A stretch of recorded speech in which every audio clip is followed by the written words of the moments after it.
गवळणी बांधिते धारणासी गळा, खेळे त्या गोपाळा माझी ब्रह्म, धावनिया मागे यशोदे भोजन, हिंडे रान गाई पाठी.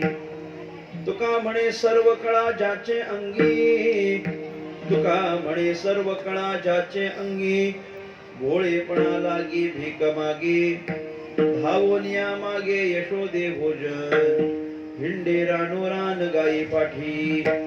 पांडुरंगा करू प्रथम नमन, दुसरे चरणा संतांची या, त्यांच्या कृपादाने कथेचा विस्तारू, बाबाजी सद्गुरु दास तुका.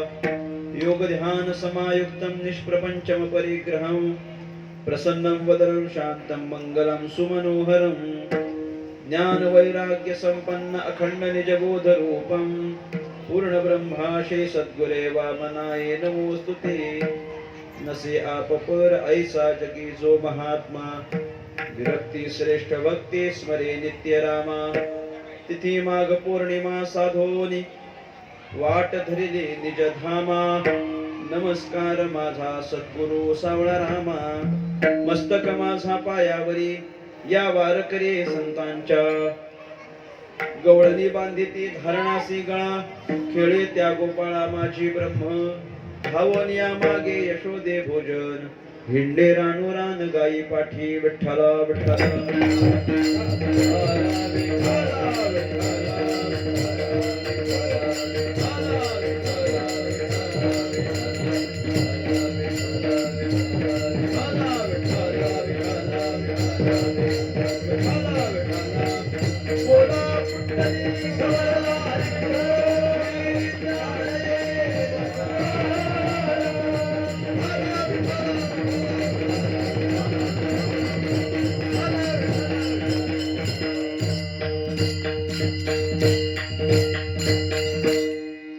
गवळणी बांधिती धारणासी गळा खेळे त्या गोपाळा माझी ब्रह्म धावनिया मागे यशोदे भोजन हिंडे रानोरान गाई पाठी महाराष्ट्राचा आराध्य दैवत राजाधिराज भगवान श्री पंढरीनाथ परमात्मा कैवल्य साम्राज्य चक्रवर्ती विश्वसंत महावैष्णव ज्ञानराज माऊली स्वानंद सुखनिवासी प्रातःस्मरणीय ब्रह्मलीन सद्गुरु श्री वामन बाबा सद्गुरु श्री सवाराम बाबा महाराज आदी करून सर्व साधू संतांच्या चरणी विनम्रपणे नतमस्तक होतो. माझ्या समोर उपस्थित माझ्यापेक्षा ज्ञानाने वयाने अनुभवाने ज्येष्ठ श्रेष्ठ कीर्तनकार प्रवचनकार मातृभगिनी श्रोता गायक वादक आदी करून कलाकार वर्ग तुम्हा सर्वांच्या चरणी साष्टांग प्रणिपात करून परमात्म्याच्या संकीर्तनाला आरंभ करतो. विठ्ठला विठ्ठला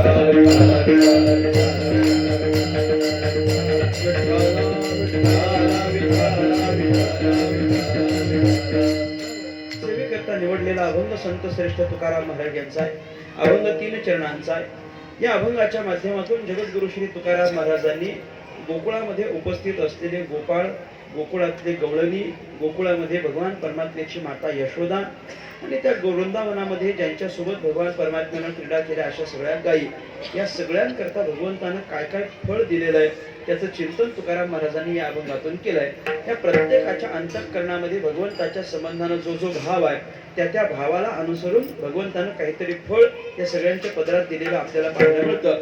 गोपाळांच्या अंतःकरणात भाव आहे, गवळणींच्या अंतःकरणात भाव आहे, यशोदेच्या अंतःकरणात भाव आहे आणि गायींच्या अंतःकरणात सुद्धा भाव आहे. आणि या प्रत्येकाच्या अंतःकरणामधला जो अत्यंत शुद्ध भाव आहे, निष्कपट भाव आहे, निश्चळ भाव आहे, किंबहुना या सगळ्यांच्या अंतःकरणातला जो भोळा भाव आहे, त्या भोळ्या भावाकडे पाहून भगवान परमात्मा आपला सगळा उच्च अधिकार सोडतो आणि भोळेपणा लागी भीक मागे असं तुकाराम महाराज या अभंगामध्ये म्हणतात. म्हणजे आपल्याकडे सगळी गुणसंपन्नता असूनही, आपल्याकडे सगळी कला संपन्नता असूनही भगवंत आपली गुणसंपन्नता बाजूला करतो, भगवंत स्वतःची कला संपन्नता बाजूला करतो आणि या सगळ्या सामान्य असलेल्या भक्तांच्या पुढ्यात जातो आणि काहीतरी मागतो, काहीतरी त्यांना देतो. याचं कारण काय? यांच्या अंतःकरणात भगवंताच्या संबंधाने असलेला भोळा भाव आहे. विठ्ठला विठ्ठला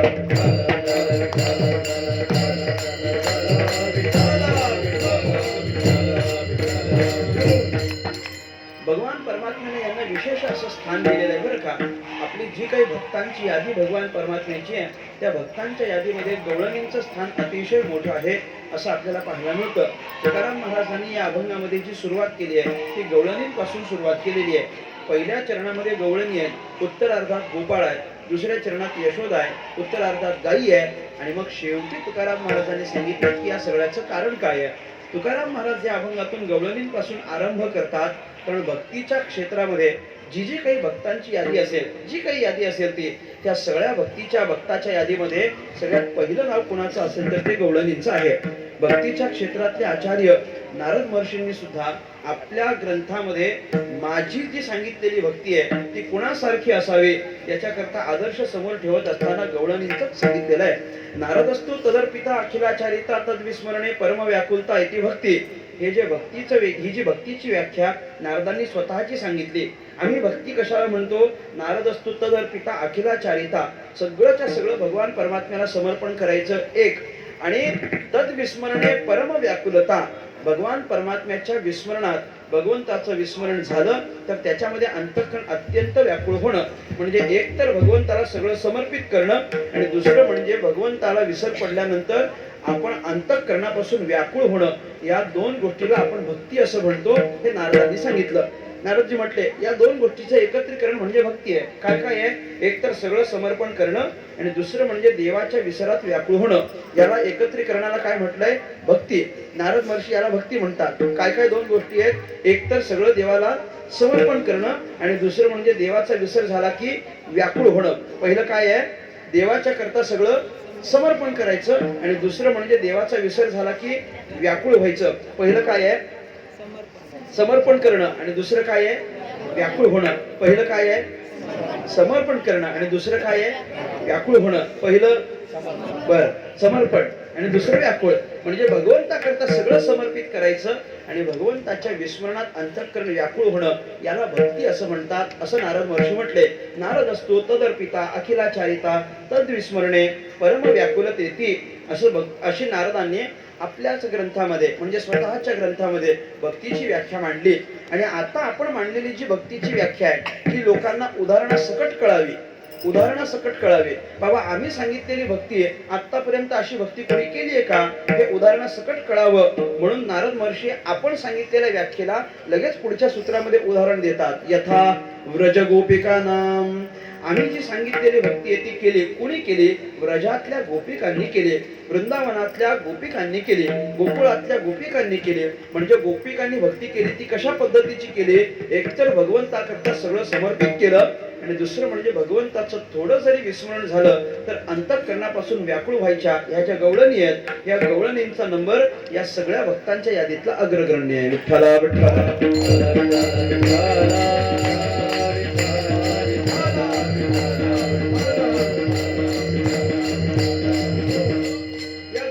अतिशय पहिला क्रमांक आहे, कारण यांनी भगवान परमात्म्याच्या प्राप्तीकरिता विशेष उल्लेखनीय असे प्रयत्न केलेले आपल्याला पाहायला मिळतील.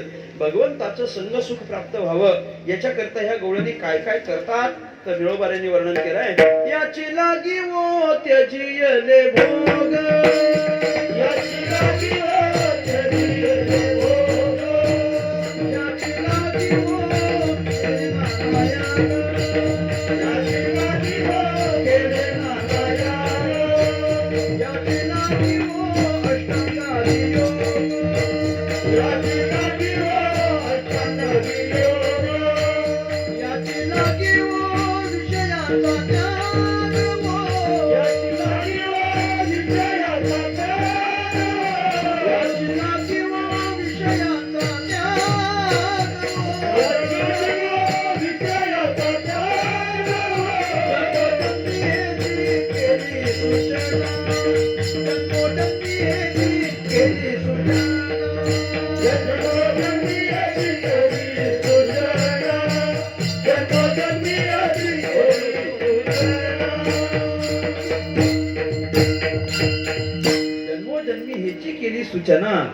सूचना केलेली आहे. काय सूचना केली आहे? अशी सूचना आहे गवळणींनी. काय म्हटले? याची लागिओ त्यजियले भोग, भगवंताची प्राप्ती व्हावी याच्याकरता त्यजियले भोग, सगळ्या भोगांचा त्याग केला. भोगांचा त्याग केला म्हणजे भोग मिळत नव्हते म्हणून त्याग केला असं नाही, मिळत होते तरी त्याग केला. अरे भोग मिळालेच नाहीत आणि त्याग केला तर याच्यामध्ये नवल काय? नाही मिळाले त्याग केला. एखादा माणूस म्हणतो की नाही नाही नाही मी त्या गोष्टीचा निषेध करतो, मला ती गोष्ट आवडत नाही. कुणीतरी म्हटलं की उद्या जर एखाद्यानं मला पंतप्रधान केलं तर मला ते अजिबात आवडणार नाही, मी होणारच नाही. अरे तुला करतच कोण? करतच कोण? म्हणजे तुम्हाला कुणी करतच नाही म्हणायला लागला की बाबा मला व्हायचंच नाही, ह्याच्यामध्ये काय नवल आहे? काय नवल आहे? पण कुणीतरी तुम्हाला तसं सांगितलं, येऊन जर तुमच्या पुढ्यात तसा प्रस्ताव मांडला की बाबा तुम्ही मुख्यमंत्री होणार काय, तुम्ही पंतप्रधान होणार काय, आणि तरी पण तुम्ही नाही म्हणत असाल तर बाबा त्याला काहीतरी महत्व आहे. म्हणजे एखादा भोग प्राप्त आहे आणि प्राप्त असलेल्या भोगाचा त्याग करायचा, याच्यामध्ये नवल आहे, हे महत्वाचं आहे. अप्राप्त असलेल्या भोगाचा कसला त्याग असतो तर त्या त्यागाला महत्व नाही. गवळणींनी ज्या भोगांचा त्याग केलाय ते त्यांना प्राप्त आहे. अनेक भोग, निरनिराळे भोग त्यांच्या समोर आहेत, पण ते म्हणतात भगवंताची प्राप्ती व्हावी याच्याकरता आम्ही त्यजियले भोग. कारण आम्हाला माहिती आहे जेवढे जास्त भोग आम्ही भोगू तेवढं अधिक भगवान परमात्म्याच्या भजनापासून आम्ही दूर जाऊ. जेवढे जास्त भोग तेवढं भजन कमी, हे समीकरण आहे. भोग वाढले की भजन कमी होतं, भोग वाढले की भजन कमी होतं, आणि भोग कमी केले की भजनाकरता जास्ती वेळ मिळत असते. म्हणून त्या म्हणतात की आम्ही काय केलं, त्यजिले भोग एक, याची लागी हो केले नाना याग. अनेक अनेक पद्धतीचे याग केले, ते याच्या करताच केले. याची लागी हो अष्टांगादी योग, अष्टांगादी योग केले, अष्टयोग सगळे आम्ही साधले, ते याची प्राप्ती व्हावी याच्या करताच. आणि याची लागी हो विषयांचा त्याग, निरनिराळे विषय पण आम्ही त्यागले.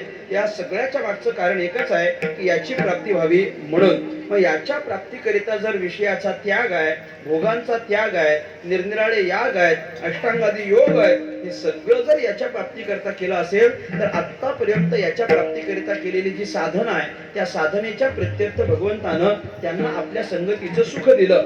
आणि जे आपल्या संगतीचं सुख त्यांना प्राप्त झालेलं आहे, त्याच्यानंतर सुद्धा त्यांची साधना सुरूच असेल तर आता त्यांना काहीतरी फळ देणं हे आपलं कर्तव्य आहे. अरे एवढी साधना केली तर काहीतरी फळ मिळालं पाहिजे की नाही. आपण बारीक सारीक साधना करतो, बारीक बारीक म्हणजे अगदी नगण्य.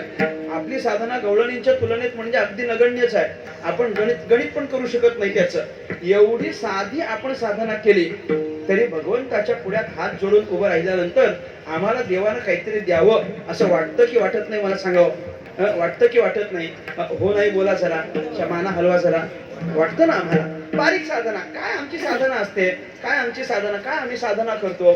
केला तर फार फार एखाद्या माळेचा जप, केला तर फार फार एखाद्या ग्रंथाचं 5 मिनिटं वाचन केलं, तर फार फार सकाळी फक्त नमस्कार करून बाहेर पडला, एवढीच काय ती साधना. या बारीक साधनेच्या माध्यमातून पण आम्हाला असं वाटत असतं देवानं आम्हाला काहीतरी दिलं पाहिजे. मग ज्यांच्या करता अनेक जन्मांपासून, ज्या गवळणींनी अनेक जन्मांपासून याची संगती प्राप्त व्हावी याच्याकरता साधना केली होती, तर आता भगवंतानं त्यांना काहीतरी फळ दिलं पाहिजे. मग फळ द्यायचं म्हटल्यानंतर काय द्यायचं? इतर सगळ्या गोपाळांना, त्या इतर सगळ्या भक्तांना भगवान परमात्म्यानं फळ दिलेलंच आहे, पण जे फळ गवळणींना आहे असा अलौकिक फळ आतापर्यंत कुणालाच प्राप्त झालेलं नाही. भगवंतानं गवळणींना विशेष फळ दिलंय. काय फळ दिलंय? तुकाराम महाराज असं म्हणतात की गवळणींना असं फळ दिलंय, असं फळ दिलंय की या जगामध्ये जे कुणालाही शक्य झालं नाही ते गवळणींच्या हातातून त्यानं शक्य करून दाखवलं. म्हणजे काय केलं? गवळणींच्या हातून भगवंतानं स्वतःला बांधून घेतलं आणि मग गवळणी त्याला बांधलं असं म्हणतात. अभंगाचं पहिलं चरण. गवळणी बांधिली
गवळणी बांधिती धारणासी गळा, खेळे त्या गोपाळा माझी ब्रह्म. गवळणी करता काय फळ आहे तर गवळणी बांधिती धारणासी गळा. या गवळणीने असं करून दाखवलंय की त्याला बांधलंय. भगवंताला बांधणं हे फक्त गवळणींना शक्य झालं. बरं, भगवंताला बांधलं म्हणजे कोणाला बांधलंय? धारणासी बांधिती. धारणा म्हणजे कोण? ज्याच्याकडे या समस्त जगाची धारणा शक्ती आहे तो. ज्याच्याकडे या समस्त जगावर ज्याची सत्ता आहे, समस्त जगावर ज्याची सत्ता आहे, एक हाती सत्ता आहे, पूर्णपणे सत्ता आहे, एकमेव सत्ताधीश. बळ्या माझा पंढरीराव जो या देवांचाही देव, या सगळ्या देवांवर, सगळ्या शक्तींवर ज्याची अगाध अशी शक्ती आहे, सत्ता आहे, असा तो भगवान परमात्मा. म्हणजे त्याच्याकडे संपूर्ण जगाला धारण करण्याची शक्ती आहे. आणि सगळ्या जगावर ज्याची सत्ता आहे की नाही, सगळ्या जगावर ज्याची सत्ता आहे त्याच्यावर सत्ता गाजवण्याचं काम गवळणींनी केलं. म्हटले त्याच्यावर गवळणी सत्ता गाजवतात. गवळणी बांधिती धारणासी आणि गळा बांधिती. नुसतं बांधिती असं नाही, गळा बांधिती. कोणाला शक्य झालं सांगा? पहिली गोष्ट तर कोणाला त्याला बांधता आला नाही. यशोदेला बांधण्याचा प्रयत्न केला, तिला ते जमलं नाही. तिनं पण बांधण्याचा प्रयत्न केला, काहीतरी यानं खोडी केली, चोरीच केली, म्हणून काय करायचं? बांधायचं. याला शिक्षा करायची म्हणून बांधायचं म्हणून ते उखळाला घेतलं आणि त्याला बांधलं. उखळाला पाठ टेकवली आणि त्याला बांधलं. आता बांधण्याकरता जेव्हा तिनं ते दोर घेऊन आली आणि बांधण्याचा प्रयत्न केला तर ती थोडी कमीच पडायची, 2 बोटं कमीच पडली. मग तिला वाटलं बाबा दोर जरा बारीक असेल, घरात गेली, परत दोर घेऊन आली, दोराला दोर बांधला, दोर मोठा केला, पुन्हा बांधण्याचा प्रयत्न केला, परत 2 बोटं कमीच. परत घरात गेली, परत दोर घेऊन आली, परत दोराला दोर बांधला, दोर मोठा झाला, परत बांधण्याचा प्रयत्न केला, परत 2 बोटं कमीच. परत घरात गेली, पुन्हा दोर घेऊन आले, पुन्हा दोराला दोर. तुम्ही हे मोजत चला, आता एक वाढवत जाणार आहे. असं दोराला दोर किती? अरे भरपूर. घरातला सगळा दोर संपला म्हणे. अतिशयोक्ती असेल कदाचित ती, पण घरातला सगळा दोर संपला. पण तरी बांधण्याचा प्रयत्न केला तर तिला असं दिसलं की 2 बोटं कमीच पडताय. आता हे प्रत्येक वेळेला 2 बोटं कमी पडतात म्हणजे कसं काय रे बाबा? हे प्रत्येक वेळेला का बरं 2 बोटं कमी पडायला लागली? भगवंतानं सांगितलं ही 2 बोटं कमी पडतायत म्हणजे हे 2 बोटाचं अंतर तुम्हाला भरून काढावं लागेल. ज्यानं हे 2 बोटाचं अंतर भरून काढलं त्याच्याच्यानं मी बांधला जातो. आणि ज्याच्या ठिकाणी अजूनही हे 2 बोटाचं अंतर शिल्लक आहे, मी त्याच्याच्यानं कधीच बांधला जात नाही. याच्यापैकी एक बोट आहे मीपणाचं आणि दुसरं बोट आहे माझेपणाचं. ज्याच्याजवळ अजूनही मीपणा आणि माझेपणा हे शिल्लक आहे त्याच्याच्यानं मी कधीच बांधला जात नाही. ज्याचा मीपणा संपला, ज्याचा माझेपणा संपला, या 2 बोटाचं अंतर भरून काढलं मी त्याच्याच्यानं बांधला जाईल. विठ्ठला विठ्ठला विठ्ठला विठ्ठला विठ्ठला.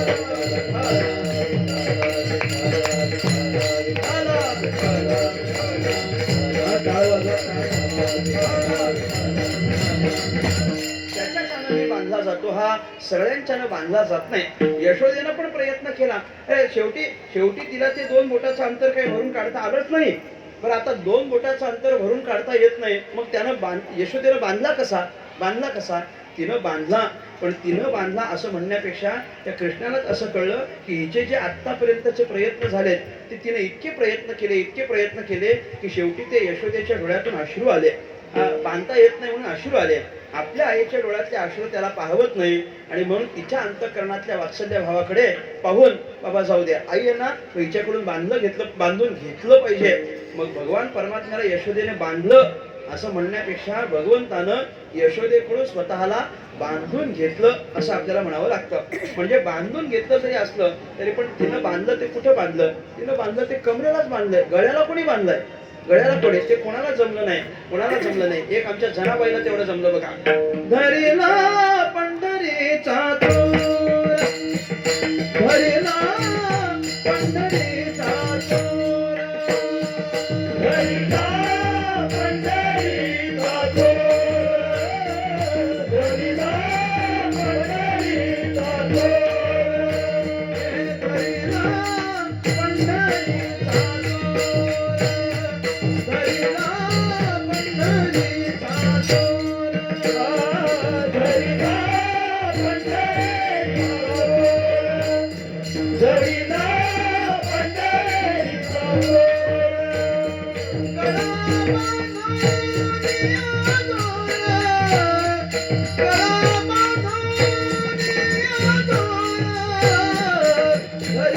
पंढरीचा जोर, हरिनाम पंढरीचा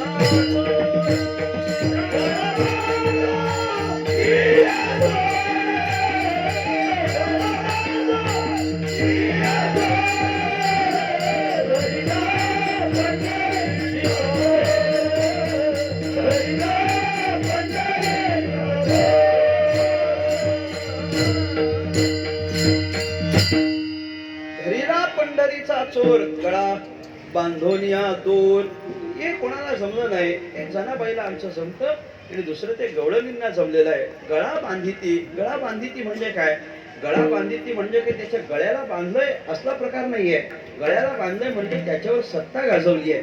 म्हणजे तो यांच्या हातात आहे, गवळणींच्या हातात आहे. गवळणी जसं सांगतील तसं, गवळणी जसं सांगतील तशा पद्धतीनं. गवळणीच काय बांधून घ्यायचं असेल तर त्याला गवळणीच लागतात असं नाहीये. कुठल्याही भक्ताच्या द्वारे तो बांधला जाऊ शकतो. भगवंतानं स्वतःच मत केलं की नाही, हे यथा माम प्रपद्यन्ते तांस तथैव भजाम्यहम. अरे भगवान परमात्मा म्हणतो तुम्ही जशी इच्छा कराल तसं. या गवळणींनी जशी इच्छा करावी तशा पद्धतीनं जर तो वागत असेल. गवळणी म्हटलं माझ्या घरी येऊन चोरी कर, तर तो घरी जाऊन चोरी करायचा. गवळणी अरे प्रत्येक वेळेला लीला करत असताना देवानच लीला केल्यात असं नाही बघायचं.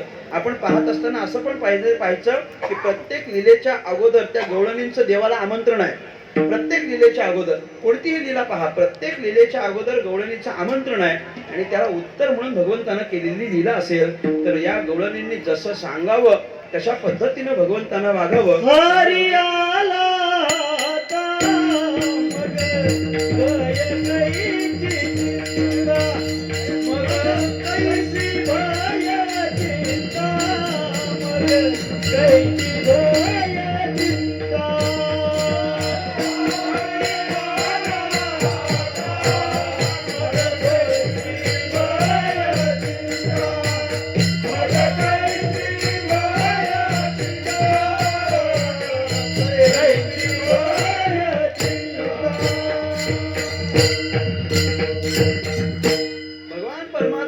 भगवान परमात्म्यावर त्यांनी जी सत्ता मिळवली आहे त्या भगवंतावर केलेली सत्ता जर आपण पाहिले तर या समस्त जगाची सत्ता ज्याच्या हातात आहे तो मात्र ह्या गवळणींच्या हातात आहे.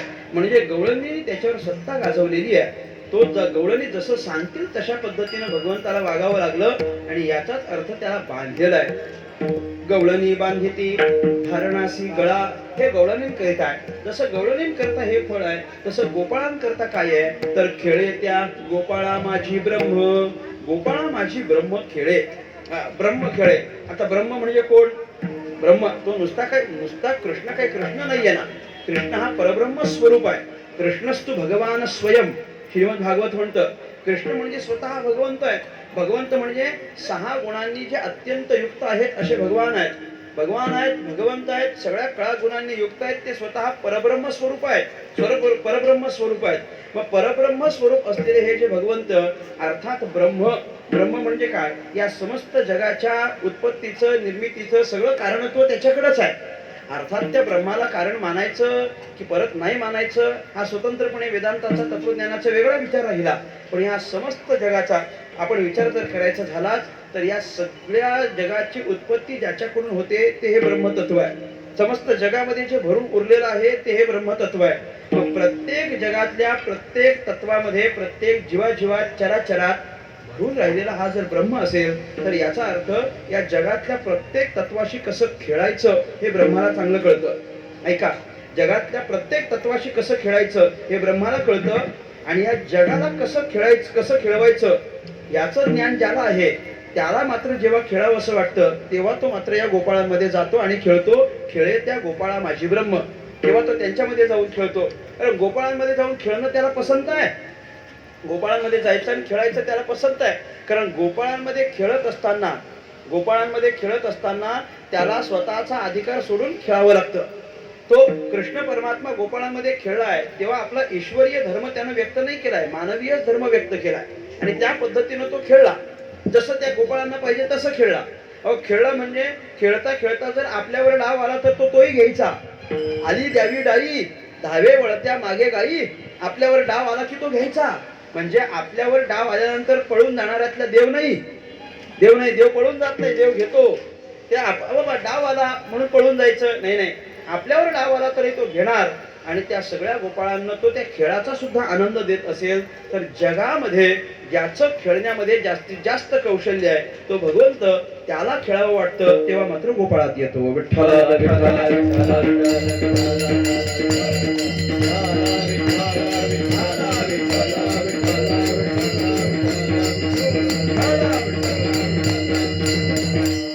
इतर इतर कोणामध्ये तो जात नाही, खेळण्याकरता इतर कोणात जात नाही, पण या गोपाळांच्या मध्ये मात्र मात्र तो येतो, तिथंच येतो आणि त्याला खेळावं असं वाटतं. जो या गोपाळांचे मेळे, गोपाळांचे मेळे, जो या गोपाळांच्या मेळे, जो या गोपाळांच्या मेळे, खेळू खेळे वनमाळी, खेळू खेळे वनमाळी, खेळू खेळे वनमाळी, खेळू खेळे वनमाळी, रसातळा नेलावळी, रसातळा नेलावळी, रसातळा नेलावळी, रसातळा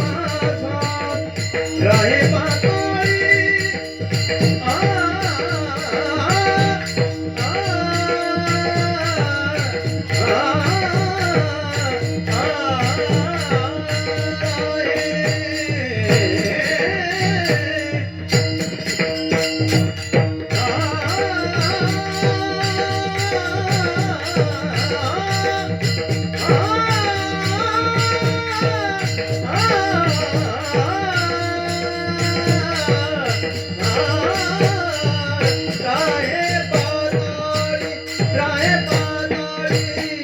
राहे पाताळी स्वामी माझा, राहे पाताळी आ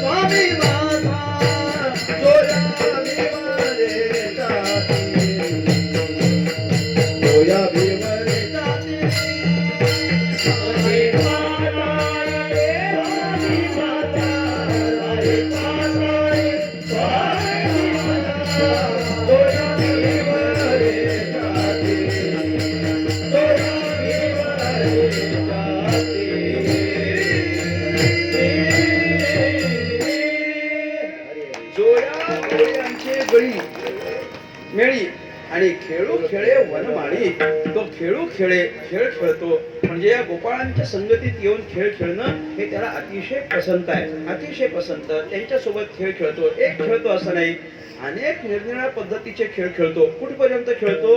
गोपाळ थकेस तोवर खेळतो, गोपाळांना भूक लागेस तोवर तो खेळतो.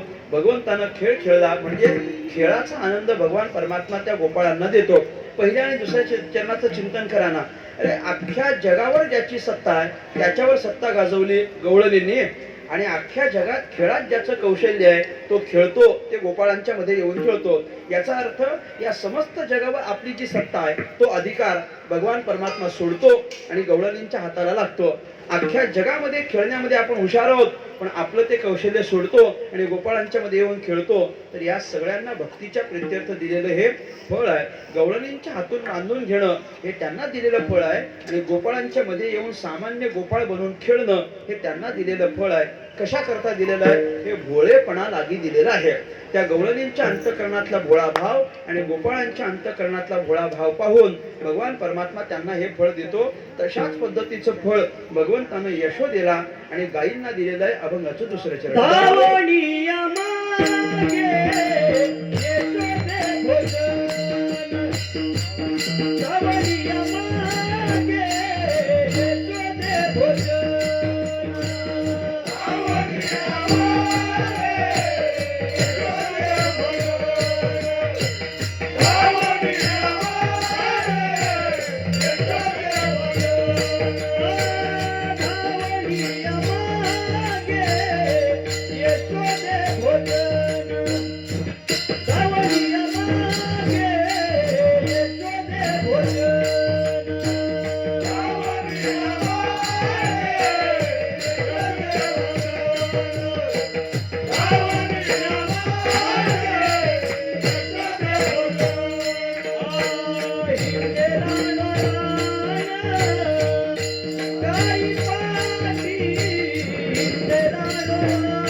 यशोदे भोजन हिंडे रानोरान गायी पाठी, हे धावून या मागे यशोदे भोजन म्हणजे तरी काय आहे. तसाच भाव पुन्हा यशोदेकडचा असलेला पहा. यशोदेच्या पाठी पाठी जातो आणि आपल्याला काहीतरी खायला पाहिजे म्हणून मागतो. यशोदे घराकडे चाल, मला जीव घाल. आता मला जीव घाल म्हणणारा भगवंत, मला जीव घाल. आता ह्याला जीव घालायची गरज आहे का सांगावं? ह्याला जीव घालायची गरज आहे का? ह्याच्याकडचं सामर्थ्य काय आहे? अख्ख्या जगाला जीव घालण्याचं सामर्थ्य याचं आहे, बरोबर. म्हणजे अख्ख्या जगाचं पोट भरण्याचं सामर्थ्य कोणाचं आहे? भगवंत आहे. अगदी अरे त्याचं नाव घेणाऱ्यांचा पण सांभाळ करतो आणि त्याचं नाव घेत नाही त्यांचा पण सांभाळ करतो. तुझं मोकलीला ऐसे नाही, अरे प्रत्येकाचा तो सांभाळ करतो. अजून सांगू, जे देव मानणारे आहेत त्यांचाही सांभाळ करतो आणि जे देव मानणारे नाहीत ना त्यांचाही सांभाळ करतो, त्यांचाही सांभाळ करतो.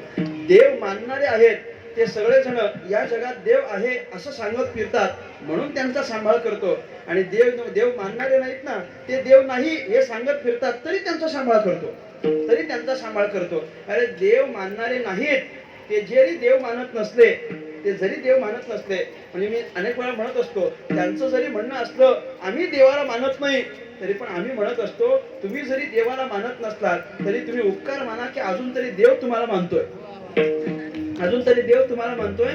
कारण ज्या दिवशी देवानं हे म्हणणं सुरू केलं की मीच तुम्हाला मानत नाही, त्या दिवशीपासून कोणीच मानणार नाही, हो आणि मानत नाही. भगवान परमात्मा प्रत्येकावर सारखी कृपा करतो, म्हणजे प्रत्येकाचं पोट भरण्याचं त्याचं सामर्थ्य आहे. पण जर प्रत्येकाचं पोट भरण्याचं सामर्थ्य आहे तर त्याला काय आपलं पोट भरता येत नाही का? भरता येतं. पण या यशोदेच्या अंतःकरणातला जो भोळा भाव आहे तो भोळा भाव पाहून हा यशोदेच्या पाठी जातो आणि आपल्याला खायला द्या याच्याकरता तिच्या पाठी लागून हट्ट करतो. विठ्ठला विठ्ठला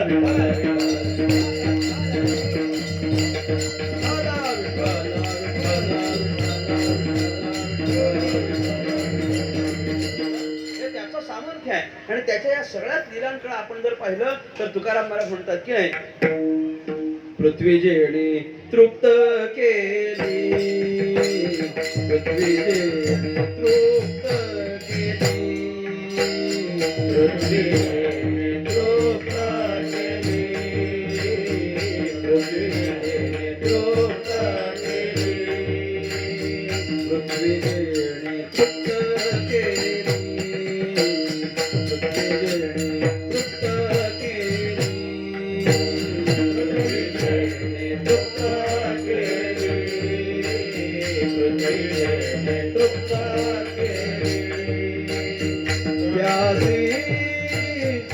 यशोदा भोजन घाली, त्याची यशोदा भोजन घाली, नवल केवळे केवळे, नवल केवळे केवळे, त्याची यशोदा भोजन घाली, त्याची यशोदा भोजन घाली,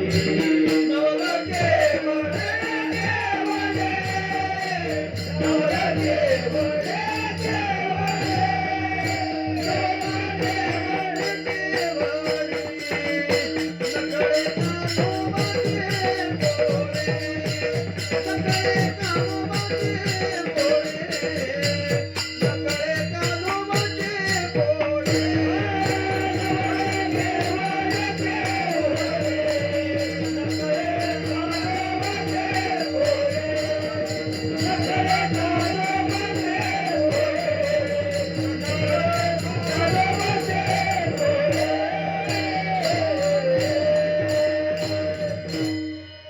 नवल केवळे केवळे नकळे कान्होबाचे कोडे.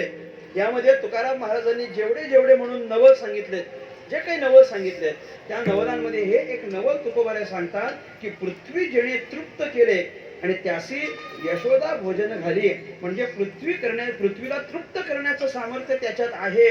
पण तरी जेव्हा भोजनाची वेळ येते तेव्हा मात्र तो आपल्या आईकडेच जातो आणि तिला म्हणतो की बाबा जीव घाल, मला काहीतरी खायला दे, आणि नुसता जातो तिच्या पाठीपाठी धावतो, पाठीपाठी धावतो तुकोबाऱ्या म्हणतात. म्हणून धावून या मागे यशोदे भोजन, यशोदेकडे धावून धावून भोजन मागतो आणि हिंडे रानोरान गायी पाठी हे त्या गायींचं असलेलं फळ आहे बरं का. गायींना काय फळ दिलंय तर हिंडे रानोरान गायी पाठी. तुम्ही म्हणाल याच्यात कसलं फळ आहे? अहो याच्यात पण फार मोठं फळ आहे. हिंडे रानोरान गायी पाठी, या पाठी शब्दाकडे तुम्ही लक्ष द्या ना. तो गायीच्या पाठी धावतो. गायीच्या पाठी, गायीच्या पाठी कोण धावतो? गायीच्या पाठी कोण धावतो? कृष्ण धावतो. कोण कृष्ण? कोण कृष्ण? जो इतर वेळेला सगळ्यांना सांगतो याल तरी यारे लागे अवघे माझ्या, इतर वेळेला सगळ्यांना सांगतो तुम्ही माझ्या मागे या, माझ्या मागे या, पण माझ्या मागे या. याल तरी यारे लागे यारे अवघे यारे पण मागे मागे यारे. कसे या? या पण मागे मागे या. इतर वेळेला जो सगळ्यांना सांगतो की माझ्या मागे मागे या, तो स्वतः इतरांना आपल्या मागं घेणारा पण गायींना मात्र पुढं करतो आणि तो स्वतः गायींच्या पाठी धावतो. अरे म्हणजे इतर वेळेला अख्ख्या जगाला मागं या सांगणारा गायींच्या मात्र पाठी धावत असेल तर ते सुद्धा गायींना मिळालेलं एक फळच आपल्याला मानावं लागेल. बरं तो फक्त आपल्याच गायीच्या पाठी धावतो असं नाही, आपल्याच गायींच्या पाठी धावतो असं नाही. जेव्हा त्या गोपाळांच्या गायी लांब जातात ना, गोपाळांच्या गायी लांब जातात तेव्हा त्या गोपाळांच्या गायी लांब गेल्या की लांब गेल्यानंतर त्या गोपाळांनी याला सांगायचं काय, अरे बाबा त्या गायी गेल्या बघ, गायी गेल्या बघ. मग त्या गायी गेल्या बघ असं गोपाळांनी सांगितलं. त्या गोपाळांच्या गायींच्या मागे पण कोणी धावायचं? कृष्णानंच धावायचं. धाव कान्होबा रे निघून गेल्या गायी, धाव कान्होबा रे निघून गेल्या गायी, धाव कान्होबा रे निघून गेल्या गायी, धाव कान्होबा रे निघून गेल्या गायी, धाव कान्होबा रे निघून गेल्या गायी, धाव कान्होबा रे निघून गेल्या गायी, धाव कान्होबा रे निघून गेल्या गायी, धाव कान्होबा रे निघून गेल्या गायी.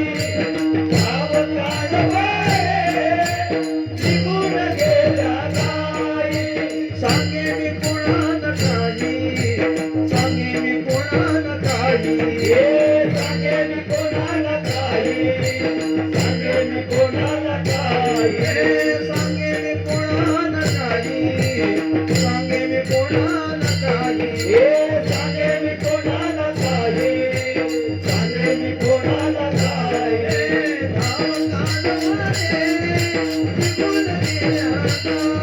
धाव कान्होबा रे निघून गेल्या गायी, धाव कान्होबा रे निघून गेल्या गायी, धाव कान्होबा रे निघून गेल्या गायी.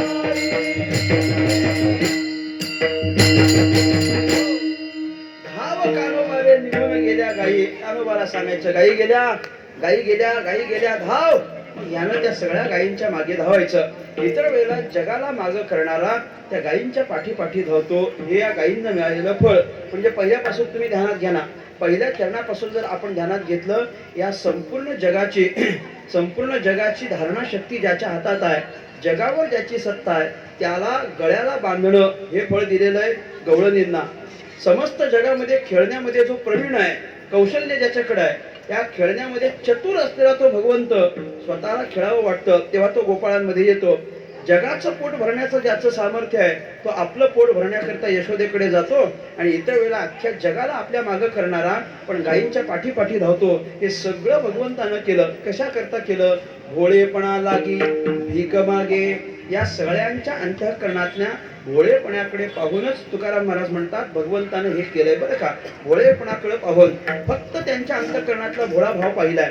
त्यांच्या अंतःकरणातला भाव हा आपल्यासारखा सकाम भाव नाहीये. त्यांच्या अंतःकरणातला भाव निष्काम भाव आहे. अहो गवळणी, गोपाळ, यशोदा, नंद बाबा हे सगळे जण भगवंताकरता जे करतात ते आपल्याला परत काहीतरी मिळावं या अपेक्षेनं करत नाही. अंतःकरणात कुठलीच कामना नाहीये. तुम्ही कधी पण कुठलंही चरित्र वाचा, तुम्ही भागवतातलं पहा, हरिवंश पुराणातलं पहा, अजून कुठलं पहा, त्यामध्ये गवळणींनी किंवा गोपाळांनी केलेली भक्ती ही आपल्याला काहीतरी मिळावं या अपेक्षेनं कधीच केलेली नाही. कधीच कोणी असं चिंतन सांगणार नाही की गवळणींनी का केलं तर आपल्याला अमुक अमुक मिळावं. अजिबात नाही. गवळणींनी कुठल्याच पद्धतीची अपेक्षा केली नसेल तर अत्यंत अव्यभिचारी भक्ती, अत्यंत निष्काम भक्ती या सगळ्यांनी केलेली आहे. आणि म्हणून यांच्या अंतःकरणातला भाव हा अत्यंत निष्कपट भाव आहे. निश्चळ भाव आहे, शुद्ध आहे, पवित्र आहे, प्रांजळ आहे. आणि मग अंतःकरणातल्या त्या प्रांजळ भावाकडे पाहून, भोळ्या भावाकडे पाहून तुकाराम महाराज म्हणतात भगवंताला हे करावं वाटलं म्हणून भगवंतानं ते केलं. बरं, भगवंतानं हे केलं म्हणजे काय त्याला काही कळत नव्हतं असं नाहीये. या सगळ्यातल्या गोष्टी त्याला काही करता येणार नाहीत असंही नाहीये. गवळणींनी गळ्याला बांधलं, म्हणजे गवळणींनी जर बांधलं तर गवळणींनी बांधल्यानंतर गवळणीकडून बांधून घेऊ नये अशी जर त्यांनी इच्छा केली तर गवळणी बांधू शकतील का सांगावं? नाही ना. त्यात तो सत्ता गाजवू शकतो तिथं, पण तो तिथं तसं करत नाही. त्यानं जर ठरवलंच की आपल्याला गोपाळांमध्ये खेळायचंच नाही, गोपाळांना दूर करायचं, तर तो करू शकतो की करू शकत नाही? निश्चित करू शकतो. अरे जगाचं पोट भरणारा आपलं पोट भरण्याकरता काही करू शकतो. यशोदेकडे जायची गरज नाही त्याला. म्हणजे त्याच्याकडे सगळ्या गोष्टी आहेत.